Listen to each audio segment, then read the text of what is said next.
When life got hard, when it ever did, I would just pick up a guitar and write how I was feeling. I always felt better.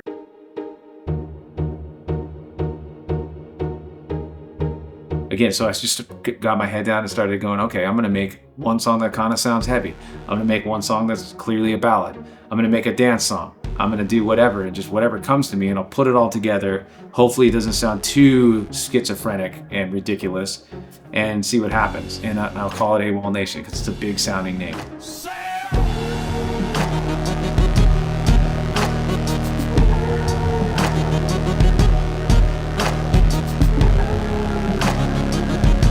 Oh, you don't have a plan at all. It was the first real serious brick wall I hit where I'm going, I don't know if I can do this anymore.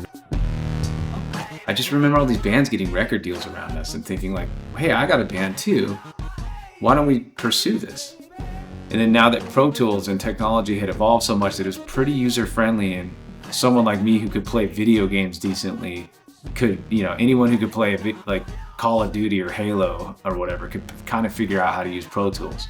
Then it became about the ideas, and I used Pro Tools and technology as an instrument in a lot of ways because I wasn't limited now.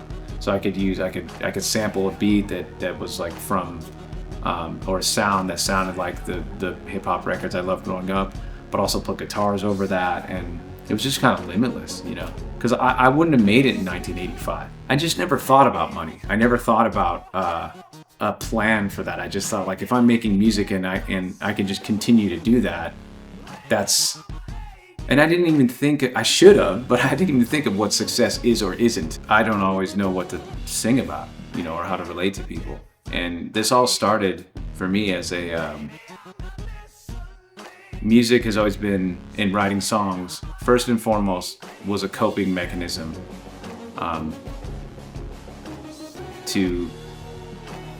it was the best therapy for me to navigate the growing pains of life. It occurred to me how much music affected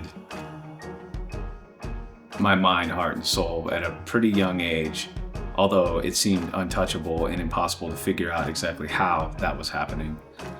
Now I understand it. One of my earliest memories is driving around with either of my parents, and whatever songs were on the radio, and this was in the 80s, so there's some really good pop music, and there was I remember just feeling something but not being able to explain it. That seems to have been the relationship between minor and major chords, or having a series of minor chords in a chord progression, or even major chords I should say, and then going into a minor chord, a sadder chord or sadder moment in a song, and that really affecting me.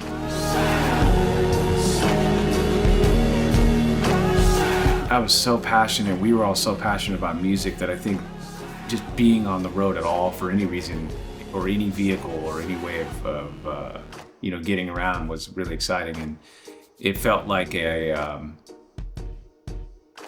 validation of a career path. It just felt like I was doing something important.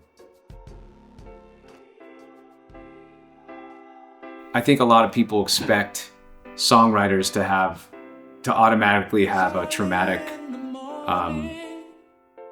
abusive relationship with their parents, but I didn't have that. I had the opposite. I had nothing but support and love and guidance and wisdom from my parents, and what an amazing thing, and I hope I provide that for my kids. That's important to me.